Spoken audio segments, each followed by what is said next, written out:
शांति। आज 5 मार्च की बाबा की साकार मुरली हम मनन चिंतन करेंगे कि आज बाबा ने क्या कहा है। आज भी फिर वही 8-10 पॉइंट बहुत जो मेन पॉइंट है उनको ले लेते हैं। तो जैसे कि आज बाबा ने वैसे ज़्यादा पूरी मुरली जो है श्रीमत पर चलाई है और मीठे बच्चे में जैसे बाबा ने कहा कि खुशी जैसी खुराक नहीं है ना, तुम खुशी में चलते फिरते पैदल करते बाप को याद करो तो क्या है, पावन बन जाएंगे। तो बाबा ने जैसे कहा ना कि खुशी जैसी खुराक नहीं, यानी खुश रहना है। अब खुश रहना है तो थोड़ा सा इसको क्लियर कर लेते हैं। जो मन खुश होता है, जैसे बाई चांस घर में बेटे की नौकरी लग गई, ठीक है ना, तो या फिर किसी ने कोई इज्जत दे रहा है आपको, तो जो मन वो जो खुश होता है वह खुशी ओरिजिनल खुशी नहीं है, ठीक है ना। जैसे घर में 25 लाख की गाड़ी खरीद ली और मन क्या हो गया, खुश हो गया ना, तो वो खुशी खुशी नहीं है। इस बात को बहुत ध्यान रखना है। बाबा यहाँ पर खुशी की खुराक की बात कह रहा है, वो आत्मा की खुशी की कह रहा है।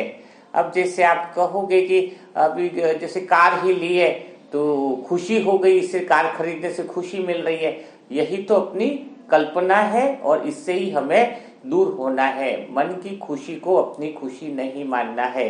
अच्छा बताओ, चलो 25 लाख की कार आई घर में और इससे आपको खुशी मिली, यानी इसका अर्थ क्या हुआ कि कार खुशी दे रही है ना, यही हुआ ना। अच्छा चलो, कार खुशी देती है, अगर कार खुशी देती है तो जब भी तुम टेंशन में हो तब तुम गाड़ी में बैठे जाओ, क्या तुम्हारी टेंशन दूर होती है? तो टेंशन तो दूर नहीं होती है ना। तो जैसे पंखा तो सदा हवा दे रहा है, अगर कार खुशी देती तो उसमें बैठने पर भी हमारी जो टेंशन है वो दूर हो जानी चाहिए थी। इसका अर्थ क्या है कि कार और जितने भी साधन है वो सिर्फ हमें आराम दे सकते हैं, और ये जो खुशी है वो ओरिजिनल में आत्मा के अंदर है। आत्मा सदा प्रसन्न है, आत्मा सदा खुशी की खुराक में रहती है अपने सत्य स्वरूप के अंदर। तो जब बाबा बात कर रहा है आत्मा से और हम आत्मिक के सत्य स्वरूप में बाबा की बातें सुनते हैं तो सदा इतना अंदर से हृदय के अंदर ऐसा नशा चढ़ता है कि आनंद आ जाता है। इसलिए आज बहुत पूरा दिन अटेंशन रखना कि मन के सुख और मन के दुख मुझ आत्मा के नहीं है।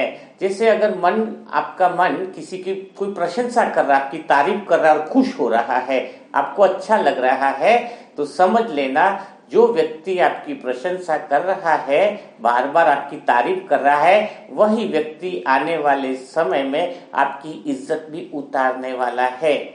और जब मन प्रशंसा को स्वीकार कर लेता है और आत्मा उसको स्वीकार कर लेती है कि वाह कितनी अच्छी मेरी तारीफ करता है ये भाई या ये बहन, तो जब वो प्रशंसा करता है तो हमें उसकी कहीं न कहीं बातों के दबाव में रहना ही पड़ता है, उसके दबाव में कार्य करना पड़ता है।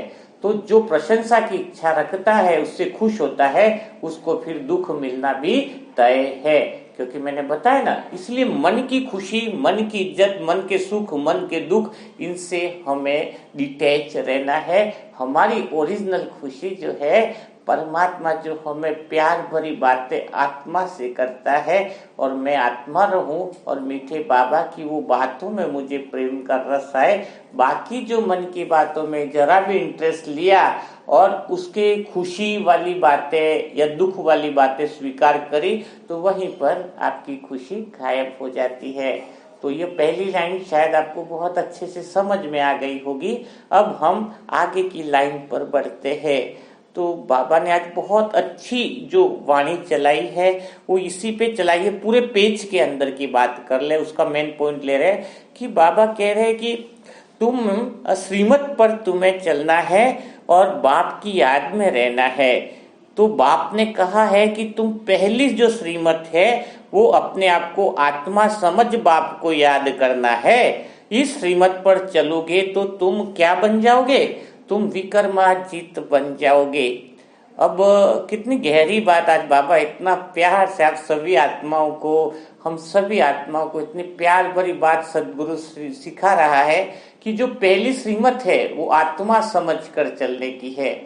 तो और पूरी पेज के अंदर, मुरली के अंदर भी यही बताए कि भक्ति किसने जास्त की, जो आत्मा समझेगा वो पाप भी नहीं करेगा। तो क्या आप और हम इस चीज को पूछे आज अपने आप से कि क्या हम बाबा की जो पहली श्रीमत है, क्योंकि बाकी सब श्रीमतें स्वतः ही हो जाएगी, जैसे आज बाबा ने कहा कि पावन बनना है, बुद्धि बहुत अच्छे से श्रेष्ठ रखनी है बाप की बात में बाप का मददगार बनना है। तो ये जो बाकी की पॉइंट बाबा जो पहले पेज में बोल रहा है, तो पहली लाइन में बाबा ने क्या बोला कि तुम्हें आत्मा समझकर बाप को याद करना है। तो अभी जो मुरली सुन रहे हो आप सभी, तो आत्मा क्यों नहीं समझ पाते हो? पता है इसका कारण समझ लो, फिर आज ही मुरली खत्म होने से पहले हम स्वयं को बांध लेंगे, अनुभव कर लेंगे, क्योंकि हम सत्य स्वरूप में ही है। ठीक है, तो पहली कारण क्या है कि एक बहुत बड़ी बात अंदर चलती है, आत्मा इसलिए नहीं समझ पाते हैं क्योंकि काम इसको कठिन मान रखा है। क्या मान रखा है? आपने काम कठिन मान रखा है ना, कि आत्मा समझना बड़ा मुश्किल है। ठीक है, दूसरी बात, आत्मा समझना तुम्हें मुश्किल क्यों लग रहा है? वो इसलिए लग रहा है कि कोई काम जब आसपास वाले कर देते हैं तो हमें वो काम सरल लगता है, उसकी बातों में आ जाते हैं और हमें इजी लगता है। जैसे किसने बताया कि मेरा चेहरा काला है, उस क्रीम को लगाने से गोरा हो गया, तो ला भाई मैं भी क्रीम लगा देता। आपको दुनिया में दिखता है कि आसपास वाले सभी कर रहे हैं। तो आत्मा समझना इसलिए तुम्हें मुश्किल लगता है कि ऐसा काम कोई आसपास वाला कर नहीं रहा है। ठीक है, ये दूसरी बात होगी जिसकी वजह से आप आत्मा समझ नहीं पाते हो।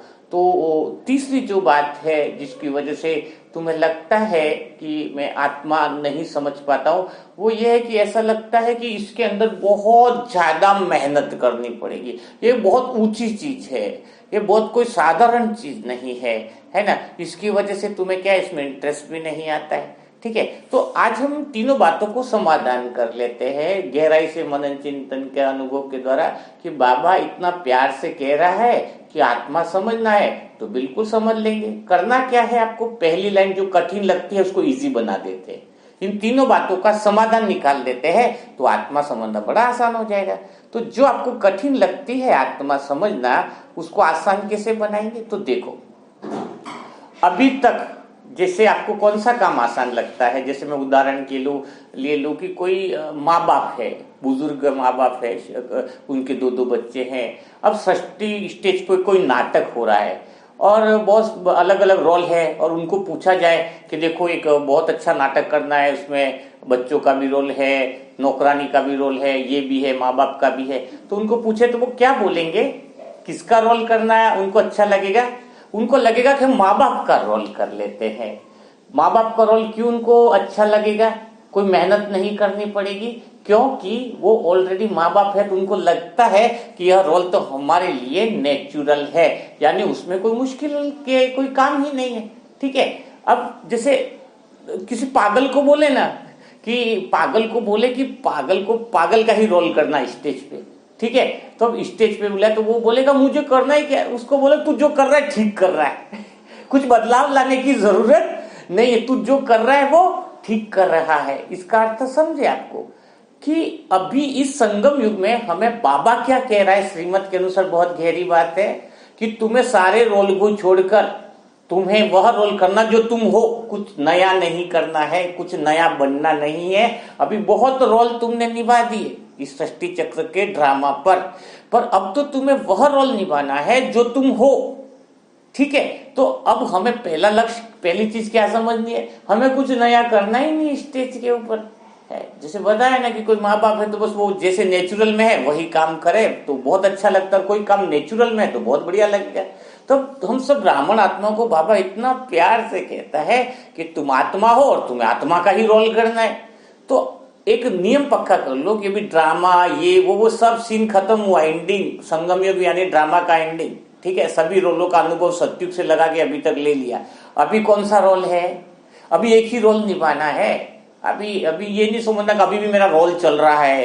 अभी कई बच्चे सोचते हैं ना अभी ड्रामा में मेरा और भाभी का काकी का, अब वो रोल खत्म हो गए भाई। जब तुमने आत्मा रूप नीचे स्मृति में आ गया है जो परम धाम से आने वाली है, तब रोलों का क्या मतलब रहा, नाटक का क्या मतलब, और एंडिंग आ गया। अभी तो सारे रोल तो पूरे हुए, लेकिन अभी जो खास रोल है कहते हैं ना बाबा पर्दा उठेगा तो मैन आपको आना है, मतलब इसका अर्थ क्या है कि सारे रोलों के पीछे जो हम हैं यानी ओरिजिनल में हम आत्मा है, वह रोल करने में क्यों परेशानी आएगी, बड़ा आनंद आएगा ना कि मैं कौन हूँ, मैं आत्मा हूँ और मुझे आत्मा का ही तो रोल करना है, तो कुछ मेहनत करने की जरूरत ही नहीं है क्योंकि कोई नाटक थोड़ी करना है। मैं तो शांत स्वरूप हूँ, शांति फैलाऊंगी, मैं तो आनंद स्वरूप हूँ, आनंद फैलाऊंगी, मैं तो प्रेम स्वरूप हूँ, प्रेम फैलाऊंगी। तो अभी तुम एक ही बात याद रखो सुबह से शाम तक कि क्या याद रखोगे कि मुझे तो आत्मा का रोल ही करना है, बाकी सब रोल अभी तो याद भी नहीं रहे, मुझे भी याद नहीं और आपको भी नहीं, और स्वयं भगवान कह रहा है। तो भगवान कह रहा का अर्थ क्या है, ईश्वर कह रहा है, उसका अर्थ क्या है कि जब परमात्मा कहता है आज खुशी में रहो, तो भगवान कहता है हंस हंस के कर, क्या है, हंस हंस के कर तो खुश रहेगा। यानी जब रोल आत्मा का कर रहे हैं तो पूरा दिन पता कैसे चलेगा कि मैं आत्मा का रोल कर रही हूँ, मुस्कुराहट गायब नहीं हो जाए, जहां से तुम्हारे चेहरे की मुस्कुराहट गायब हुई वहां पे समझ लेना कि तुम हार मान ली। तो आत्मा का अर्थ है कि भगवान का विश्वास है हमारे साथ, भगवान का साथ है और हम सत्य स्वरूप में है, तो हम ये रोल कितना परफेक्ट तरीके से कर सकते हैं। तो चलो ये बात बहुत अच्छे से क्लियर हो गई, तो और हम आगे की पॉइंट पे बढ़ते हैं। क्या क्लियर हुई कि भगवान की पहली श्रीमत है आत्मा समझ के, आत्मा समझना, तो शायद अभी सब आत्मा समझ के आत्मा के रोल में सुनो, ठीक है ना। तो थोड़ा और हम इसको आगे बढ़ते हैं। तो अभी आगे बढ़ने पर बाबा ने बहुत अच्छी अच्छी बातें करी हैं, कर्म अकर्म और विकर्म की भी बात करी है, लेकिन थोड़ा सा हम इसको और अच्छे से क्लियर करके समझेंगे तो और मजा आएगा। कि जैसे बाबा ने एक बहुत अच्छी पॉइंट कही है कि बाबा कई आत्माओं को साक्षात्कार भी होता है ना, और कोई लोग जो दोस्त बना देते। देखो बाबा ने कितनी स्पष्ट मुरली में आज बात कही है कि तुम्हें भी बहुत साक्षात्कार होंगे और अभी भी कई सारी आत्माओं को साक्षात्कार भी होते रहते हैं। तो आपने दोस्त भी तो बनाया है, बाबा को क्या बनाया है, दोस्त बनाया है, तो और भी जो बाबा के सर्व संबंध है वो बनाया है ना। तो अब हम थोड़ा सा इस चीज को समझ लेते हैं। तो क्या आप लोगों ने दोस्त बनाया बाबा को, बाबा को साजन बनाया, बाबा को जो पिता के रूप में बाप का रोल है वो क्या बनाया है। तो बाबा कहते हैं कितना भी चलो, खुशी में भी चलो, तो भी तुम्हें पता नहीं चलेगा कि रास्ता कहाँ पे खत्म हुआ। ठीक है, क्लियर होगी बात। तो आगे बढ़े, आगे कैसे बढ़ेंगे, आपके मन में तो प्रश्न रह गया ना कि बाबा को दोस्त बनाया तो खिलाऊं कैसे। हाँ, टेंशन तो इसी बात की हो रही है ना कि बाबा को, बाबा कह रहा है ना कि तुम मेरे संगी खाओ, मेरे संगी सो, मेरे संगी क्या करो, आनंद लो, है ना। तो बाबा के संग जो बातें हैं वो सारी करनी है, तो करेंगे कैसे, तो इसको थोड़ा सा अभी और हम क्लियर कर लेते हैं। अब बाबा को भोजन खिलाना है, तो सबसे बड़ी आत्माओं की गलती क्या होती है, बाबा कहता है मेरे को कंबाइंड रखो, साथ में रखो, और तुम आत्माएं क्या कह रही हो, खाना खाते तो क्या करते हो, मैं बैठा हूं शरीर लेकर के, ये तो मेरा शरीर है, अब बाबा आएगा सामने से कहीं प्रकट होगा और वो सामने आकर के बैठेगा और खाना खाएगा। है गलती बता रहा हूं ताकि आपको समझ में आ जाए कि बाबा क्या कहना चाह रहा है। बाबा कंबाइंड है, कंबाइंड का अर्थ समझते हो, जुड़ा हुआ है, कंबाइंड है। आप उसको बोल रहे सामने बैठा हुआ है, खाएगा तो कैसे खाएगा। तुम कह रहे हो बाबा के साथ सोए बिस्तर पे, तो तुम्हें लगता है कि बाबा साइड में बिस्तर में गद्दी लगा के मेरे साथ सोया हुआ है, वो क्या कंबाइंड हुआ, नहीं हुआ। ठीक है, बाबा खाना खा रहा है, बाबा आराम कर रहा है। तो ये जो चीजें हैं ना, प्रैक्टिकली अभी तक इतने साल हो गए आप लोग अप्लाई नहीं कर पाए। ठीक है, ये बिल्कुल सत्य अनुभव के साथ में कई सारी ब्राह्मण आत्माओं से बात करता तो होता है, तो अर्थ इसका समझ नहीं पाए। तो आज से आपको क्या करना है कि बाबा के साथ खाना खाना है, बाबा के साथ सोना है। इसका अर्थ क्या है कि जो पहली बार जो मेरा शरीर समझ के चले हैं हम, इस शरीर बहुत, इसकी जो कोशिका है वो अलग अलग रूप में बदलती रहती है। ये शरीर तो अलग अलग रूप का साधन है, इस साधन को यूज करना सीखना है। तो खाना खाते तो क्या करना, आज तक मेरा जीवन जो बाबा के साथ रहता तो मैं खाना कैसे खाता हूँ वो आपको निजी अनुभव बताता हूँ, बड़ा मजा आता है। क्योंकि शरीर का बान ही भूल जाए चलते फिरते, तो कैसे करेंगे कि शरीर कैसा है मेरा, शरीर मेरा सुबह से बदलता है भाई, सभी आत्माओं को दिल की बात हो तो बड़ा आनंद है। शरीर मेरा बेडरूम है, रात को सोते हो तो क्या बन जाता है मेरा शरीर, मेरा शरीर नहीं है वो, मैं आत्मा शरीर में बैठी हूं, तो शरीर शरीर ही क्यों रहे, शरीर को मैं हर तरीके से अलग अलग यूज क्यों ना कर सकूं? ये तो मेटल का बना हुआ है पदार्थ। कई बार हम करते हैं ना, सोफे को भी कुर्सी को भी सोफा और सोफे को भी बेड बना देते हैं, होता है ना कई सारे। तो ये अपना शरीर तो हर मोड में चेंज होने वाला है एवरी टाइम। इसके अंदर तो बहुत सारे गेयर हैं। तो सोते समय क्या करना है, ये शरीर शरीर नहीं है, मेरा बेडरूम है। इस बेडरूम के अंदर बहुत प्यारा बेडरूम है और इसमें मैं आत्मा बाबा के साथ आराम से कंबाइंड होके सो रही हूँ, बड़ा आनंद आता है। और पूरी रात में क्या होता है पता है, शरीर में भी ऑटोमेटिक इस बेडरूम में एनर्जी फैल जाती है।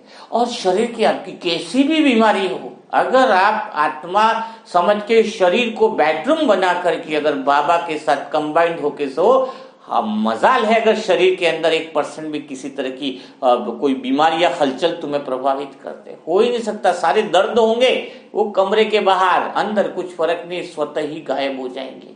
दादिया इतने समय तक 100 साल तक शरीर चलाना क्या कमाल समझते, कारण क्या है? दूसरी बात, खाना खाने बैठे तो बाबा कहीं सामने नहीं बैठा, नहीं बाबा नहीं, ये तो मेरा शरीर नहीं है, तो मेरा डाइनिंग हॉल है। क्या है? यह शरीर मेरा डाइनिंग हॉल है, इसमें मैं बाबा के साथ बैठकर बड़ा आनंद के साथ में आत्मा इतना भोजन, मतलब अभी ऐसा लगता है कि सामने भोजन आ जाए और बाबा के साथ डाइनिंग हॉल में बैठकर बड़ा उसके साथ ब्रह्मा भोजन का आनंद। ठीक है, अब जो कर्मेंद्र द्वारा कर्म भी हो रहे हैं ना, तब मैं शरीर को हमें क्या बना देना, पिक्चर हॉल में आत्मा बाबा के साथ बैठकर पूरी पिक्चर देखते हो कि शरीर रूपी ड्रामा में क्या पिक्चर चल रही है, इसको बना देते पर्दा और आराम से सीट लगा के बाबा के साथ बैठकर देखो कि कौन क्या बोल रहा है। अच्छा कोई गाली दे रहा है, कोई दुख दे रहा है, अच्छा कोई खुशी की बात कर रहा है, न्यारे और प्यारे होकर देखो। ऐसा पिक्चर देखने का मजा कहीं नहीं आएगा। जिस दुखों से तुम्हें डर लगता है, आप कहोगे यार कोई दुख का भी सीन आना चाहिए, लगेगा थोड़ा मजा आएगा, देखने का मजा आएगा। बाबा के साथ आत्मा के रूप में साक्षी हो करके जब तुम देखते हो, और जब तुम अभी पढ़ाई के लिए बाबा के साथ बैठे हो, तो अभी तुम्हें शरीर लेकर के बैठे हो तो बहुत भारीपन रहता है, अंदर बात नहीं जाती है।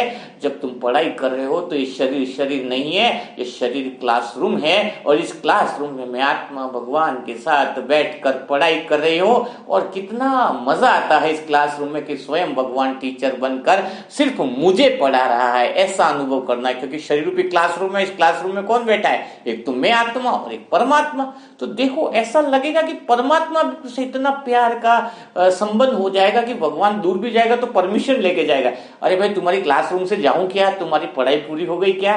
कोई ड्रामा का सीन भी चल रहा है तो ऐसा लगेगा बाबा जैसे पूछ रहा है कि ड्रामा का सीन हो गया ना पूरा, आप कहीं और घूमने जाए क्या? तो कितना ऐसा लगता है कि सत्य स्वरूप में जब स्थित हो गए आत्मा के साथ परमात्मा के साथ, तो अलग होने का कोई नाम ही नहीं बचा।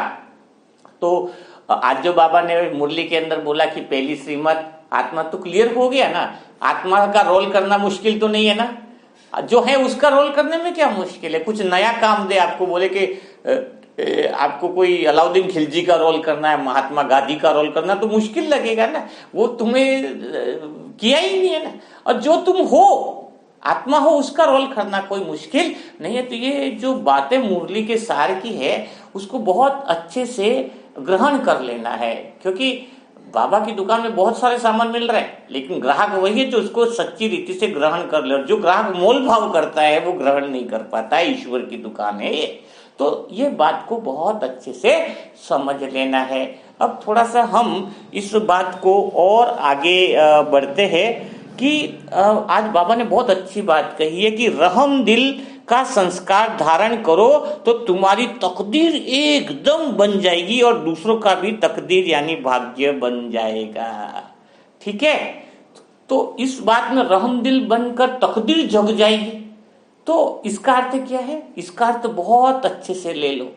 देखो कई सारी आत्माएं ऐसी हैं जो अभी ऐसी फंसी हुई हैं कर्म के हिसाब के कारण कि उनको समझ में नहीं आ रहा है कि मैं जाऊं तो जाऊं क्या, रास्ता मिले तो मिले कहाँ। सारे दरवाजे जब बंद हो गए हों, सारी चीजें ऐसी लग रही है कि अब मैं क्या करूं, तो फिर उसको एक ही काम करना है, रहम दिल बन जाना है। देखना 10 से 15 दिन तक भी कोई आत्मा रहम दिल बनकर इस विधि को अपना ले जो मैं आत्मा भी बताने वाली हूं, तो 100% है। यह देखो बाबा के महावाक्य है, मुझ आत्मा का मन मत हिम्मत नहीं है कि रहम दिल तुम बन गए तो तुम्हारे भाग्य की तकदीर खुल जाएगी। अब भाग्य की तकदीर पे ताला क्यों लगा है, थोड़ा इसको समझो। भगवान किसी के साथ पारदर्शिता नहीं करता कि इसको ज्यादा दे रहा है, इसको कम देना है। भगवान की कृपा और आशीर्वाद तो सब आत्माओं पे बराबर होता है, हम उसके बच्चे हैं। लेकिन किसी की कृपा या आशीर्वाद या शक्ति या भगवान की दुआएं उस आत्मा तक नहीं पहुंच पाती है, उसके जीवन में बड़े विघ्न आ रहे हैं, उसके जीवन में बड़ी तकलीफें आ रही हैं। इसका कारण है कि उसने क्या किया है, उसके किसी जन्म के पाप कर्म और विकर्म उस भगवान की दुआ और शक्ति और उस आत्मा के बीच में आ रहे हैं जो उस तक नहीं पहुंच रही है। उसकी कृपा, उसका आशीर्वाद, बाबा की दिल की दुआएं हमारे तक नहीं पहुंच पा रही है, जिससे वो विघ्न में है, आत्मा बहुत परेशान है, तकलीफ में कई सालों से परेशानी दिख रही है। तो आज बाबा ने मुरली में कितना बड़ा आंसर दिया है कि आप क्या करो, रहम दिल बन जाओ तो तुम्हारा भाग्य चमक जाएगा।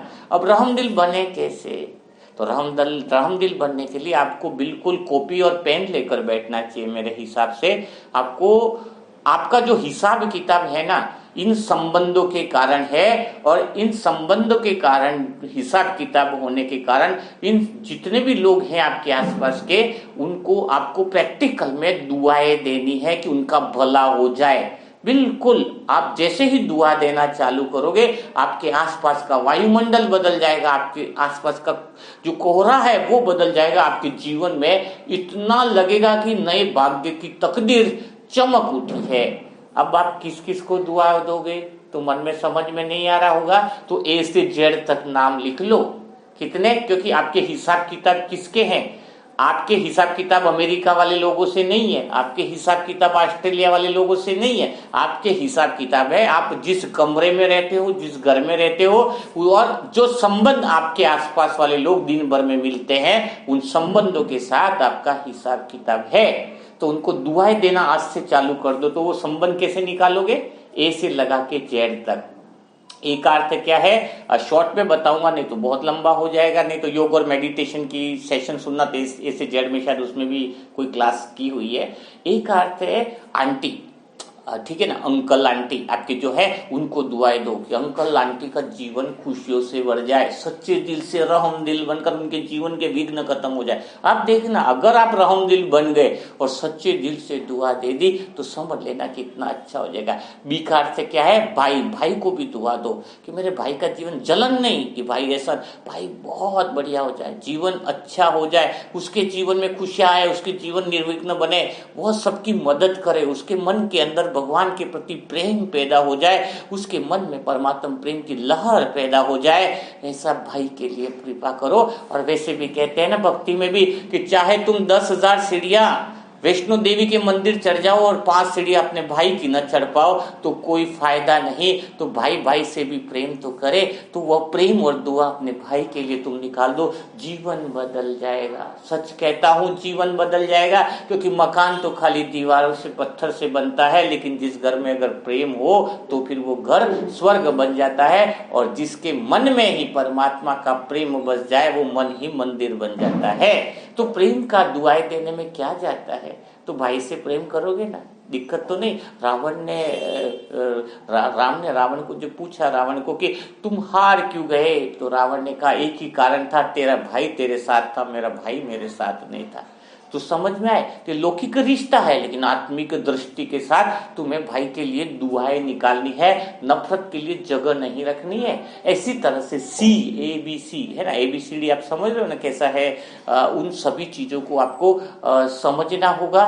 तो ए से लगा के जो जेड तक जो भी है, तो वो कैसे करेंगे, तो सी का अर्थ हो गया कजिन के लिए। कजिन में जो भी लड़के हैं आपके, मेरे कजिन में चाचा चाची जो भी उनके बच्चे हैं, उनके लिए दुआ करो, उनका कैरियर बन जाए, उनका जीवन अच्छा रहे, मीन्स उनके लिए अच्छा, उनकी सबसे बड़ी आत्मा के लिए करो दुआ कि उनकी आत्मा में अच्छे गुण और अच्छे संस्कार आ जाए। और डी का अर्थ है डैडी, है ना, तो लौकिक पिताजी के साथ आपके बहुत हिसाब किताब होंगे, तो उनके लिए भी दुआ करो कि उनका तन स्वस्थ रहे, मन स्वस्थ रहे, उनके जीवन में एक खुशियों का जैकपॉट लग जाए, है ना। दुआ करने में क्या जाता है, तब दुआ करने में तो बड़ा मजा आता है ना। ई मीन्स अर्थ, पृथ्वी के लिए भी आप दुआ करो कि जो भी साधन आप यूज कर रहे हो उसको भी बहुत बढ़िया। जो एफ मीन्स फ्रेंड्स के लिए दुआ करो, आर मीन्स रिलेशन वाले जो है उनके लिए दुआ करो, जो भी संबंधी है, क्योंकि आपका हिसाब किताब उन्हीं के साथ है। और रहम दिल बनने के लिए उन सभी को एक भी जब छूटेगा नहीं, सबको तुम दुआ दोगे तो तुम्हारा हिसाब किताब 2-5 दिन में ऐसा लगेगा कि बहुत बोझ हल्का हो गया है। तो कौन सा है, कहाँ तक आए, आर तक। आर मीन्स रिलेशन वाले जो है उनके साथ आपको जो है वो दुआएं आपको क्या करनी देनी है ना। एच यानी हस्बैंड है ना, तो हस्बैंड के साथ भी अगर आपका कोई जीवन का हिसाब किताब है, इसी तरह से आई का आप ले लो और पूरा ए से लगा के जेड तक के लिए आप योग और तीव्र पुरुष राजयोग मेडिटेशन कैसे करें, उसमें ए से जेड तक पूरी डिटेल आपको दी गई है। एम मिस मोसी हो गया सब, तो के मिस कर्मचारी, तो ये सारी डिटेल अभी नहीं ले रहा वरना मुरली क्या बहुत लंबी हो जाएगी। ठीक है, तो वो रहम, और इसके लिए स्पेशल सेशन ही आज अपलोड कर देंगे कि रहम दिल के लिए दुआएं कैसे दे, उसको भी आप अटेंड कर लेना, ताकि आपके जीवन में जो भाग्य है वो एकदम से कैसा हो जाए। भाग्य में कहने अर्थ है कि चमक जाए, जिसकी तकदीर खुल जाए, वो रहम दिल से होगा। ठीक है, तो ये बात आपको क्लियर हो गई, समझ में आ गई, इसमें कोई दिक्कत वाली बात नहीं है। ठीक है, तो और बाबा ने फिर जो एक बहुत अच्छी बात है जो कही है कि मनुष्य से देवता भी बनने के लिए है ना, कोई भी अपना एक ऐसा कर्म करना है जो दिल के अंदर खाता न रहे, है ना। यानी कर्म जो है, विकर्म जो कहते हैं, भगवान आज कर्म और अकर्म और विकर्म के लिए बहुत कुछ कह रहा है। तो पाप जिसको कहते हैं, जो पाप होता है ना, वही दिल के अंदर खाता रहता है। तो ऐसा कर्म बाबा के लिए, बाबा ने एक अव्यक्त वाणी में भी कहा है कि 2 कर्म बहुत खतरनाक बताए हैं, जिसकी वजह से हमारे स्थिति बहुत बिगड़ जाती है। तो 2 कर्म कौन से बताए बाबा ने, कि एक तो है निंदा करने वाला, वो उसमें पाप बहुत जमा होते हैं। जब हम किसी की निंदा करते हैं तो पाप कर्म बहुत ज्यादा जमा होते हैं। तो एक तो हो गया विकर्म, कौन सा हुआ, निंदा करने वाला। और एक दूसरा जो विकर्म है वो भावना से यानी भाव से बनता है। जैसे कि उदाहरण के लिए, अब मैंने किसी को पत्थर मारा और मेरा उद्देश्य है कि सामने वाले का सर फूट जाए, ठीक है, उदाहरण समझना। लेकिन अब उसका सर उसने साइड में कर दिया और पत्थर साइड से निकल गया, तो अब बताओ क्या कर्म बना। उसका तो सर फूटा ही नहीं, तो क्या मेरा पाप कर्म नहीं बना? नहीं, मैंने जैसे ही पत्थर उठाया, मैंने अंदर भाव रखा कि उसका सर फूट जाए, तभी मेरा विकर्म बन चुका। ठीक है ना, तो तभी मेरा क्या बन चुका, विकर्म बन चुका। और उसके सर पे पत्थर नहीं लगा, वो उसके अच्छे कर्म थे जिसने उसको बचा लिया। ठीक है, इवन में मक्खी मच्छर भी बैठे हाथ पे और मैंने उसको मारने के लिए हाथ उठाया, तो मेरी भाव तो मारने का है, तो मेरा पाप कर्म बन गया। अब वो मक्खी और मच्छर तो मारने से पहले उड़ गया, तो वो उसके कर्म में जो बच गया। ठीक है ना। तो पहली चीज क्या ध्यान रखनी है, कर्म कोई बाहर से नहीं बनते। सबसे पहले जो कर्म जो बनते हैं, कर्म और विकर्म जो बन रहे हैं, वो किस चीज से बन रहे हैं, आपकी भावना क्या है। घर पे मेहमान आया और बोल रहे ऊपर से, अरे आप आए तो बड़ी खुशी हो गई, और अंदर से आप क्या बोल रहे हो, अरे यार ये आज क्यों आ गया, बाद में आता तो ठीक था ना। तो ये यहाँ पे आपने छोटे छोटे में ऐसे विक्रम दिन भर में जमा करने से भगवान की दुआएं, शक्तियां जो आनी चाहिए, सोल कॉन्शियस जो अवस्था होनी चाहिए, वो फिर क्या है, बन नहीं पाती है। तो इसलिए बाबा कहते हैं कि जिस व्यक्ति का सोचना, बोलना और करना समान हो, वह आत्मिक स्थिति के सत्य स्वरूप में टिक सकता है। यानी सोच अलग है, बोल अलग है और कर्म अलग है, यानी अंदर से भावना तो अलग है ना, ऊपर से प्रेम दिखा रहे, नकली प्रेम दिखा रहे है ना, तो फिर क्या होगा, वो सोल कॉन्शियस अवस्था में कभी आ नहीं सकता है। तो इस कर्म के अंदर समझ जाएंगे कि भावों का फल क्या होगा। दूसरा जो विक्रम बाबा ने बताया कि सबसे बड़ा खतरनाक है, जो मुरली के अंदर भी बाबा ने कहा है, एक 69 की अव्यक्त वाणी है कि सबसे बड़े पाप जो जमा होते, सबसे बड़ा दुर्भाग्य, तकदीर जहाँ पे बिगड़ जाती है इंसान की आत्मा की, वो है निंदा रखना, निंदा करना। तो उसके लिए मैं, और इस निंदा करने का विक्रम से आपको क्या मिलता है, उस अव्यक्त वाणी का अध्ययन करने के बाद और उसमें चिंतन करने के बाद का जो निकाला हुआ है उसको मैं थोड़ा सा आपको बहुत अच्छे से क्लियर से समझाता हूँ, ताकि आप कभी भी किसी की निंदा कर ही नहीं पाओगे। ठीक है ना। निंदा करने से होता क्या है, जैसे एक एग्जाम्पल के साथ समझाता हूँ कि एक बार 4 सहेलियां थी। आपके जीवन में दुख क्यों आते हैं इससे ये भी क्लियर अब हो जाएगा। ठीक है ना। 4 सहेलियां थी, तो चारों सहेलियों की आदत ऐसी थी कि वो गार्डन में हमेशा घूमने के लिए जाते थे। ठीक है ना। रोज शाम को, और रोज बातें करते, मस्ती करते, एंजॉय करते, वापस अपने अपने फ्लैट थे गार्डन के पास, तो वहां चले जाते थे। एक दिन क्या हुआ कि चौथी जो सहेली थी वो बाहर आउट ऑफ स्टेशन चली गई, देहरादून चली गई। ठीक है। अब 3 ही सहेलियां बची। अब तीनों सहेलियां गार्डन में घूम रही है, तो क्या होता है कि पहली सहेली जो होती है वो चौथी सहेली की बुराई करना चालू कर देती है, यानी जिसको कहेंगे निंदा। ठीक है। अब वो जो पहली सहेली है निंदा करना चालू करती है, तो दूसरी सहेली इसके हाँ में हाँ मिलाती है कि हाँ तू बिल्कुल सही कह रही, कि उसकी तो आदत ही ऐसी है, वो तो बहुत कंजूस है, मतलब XYZ जो भी निंदा थी उसके अंदर हाँ में हाँ मिलाती है। और तीसरी सहेली जो थी वो सिर्फ इन दोनों को देखती है, न तो हाँ बोलती है ना बोलती, खाली सुनती है, देखती है। ठीक है ना।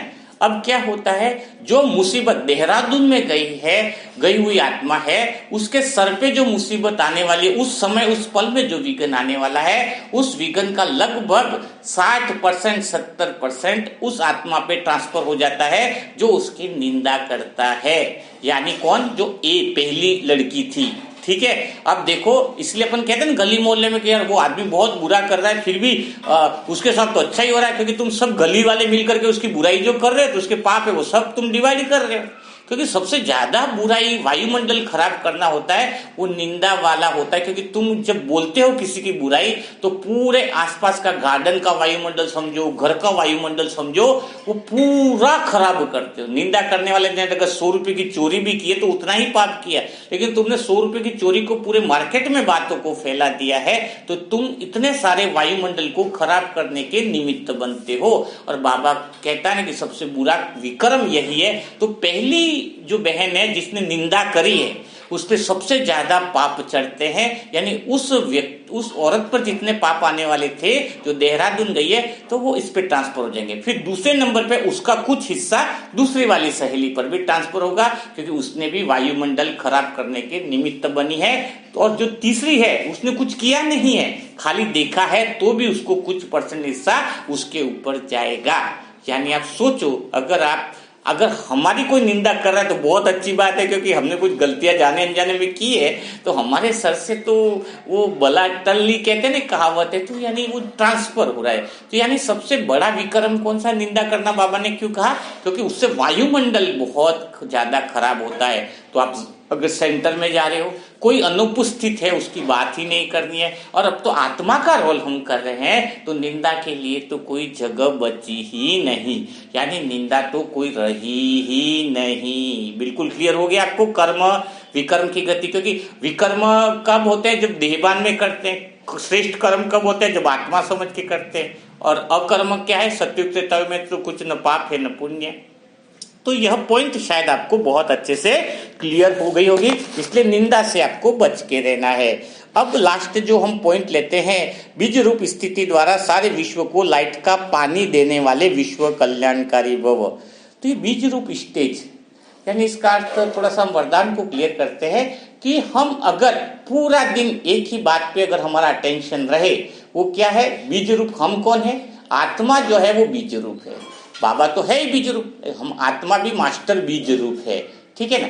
तो बीज रूप यानी हम जितना अटेंशन आत्मा पे देंगे कि हम सत्य स्वरूप में है या नहीं, हमारा रोल सत्य स्वरूप के रूप में हो रहा है या नहीं हो रहा है, तो जितना हम बीज स्वरूप को पानी देंगे, तो ऑटोमेटिक जो हमारा मन बुद्धि संस्कार रूपी जाड़ है, जो ड्रामा का जाड़ है हमारा, वो ऑटोमेटिक सब चीजें ठीक हो जाएंगी। यानी पूरा जिंदगी जो है, कहते हैं ना कि स्व परिवर्तन से विश्व परिवर्तन है, तो स्वयं को ठीक कर लिया, अर्थात बीज को पानी दे दिया। यानी जितना आपने अभ्यास कर लिया कि मैं आत्मा हूं और सत्य स्वरूप मेरा यह है, उतना जितना अनुभव तुम सत्य स्टेज में टिकते जाओगे, सारी चीजें तुम्हारे लिए क्या होती जाएंगी, बहुत अच्छी होती जाएंगी। इसलिए बाबा कहता है कि बीज को पानी देना है। किसको देना है?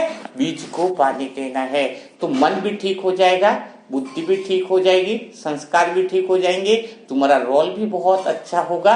और जो बाबा ने कहा ना कि विश्व कल्याणकारी भव, तो विश्व कल्याणकारी फिर कैसे बनते हैं, यहाँ पर भी थोड़ा सा हमें इसको थोड़ा सा क्लियर और कर लेते हैं। अभी टाइम है, वैसे काफी 10 मिनट ले सकते हो। और तो विश्व कल्याणकारी का अर्थ कैसे, बिल्कुल अच्छे से समझना।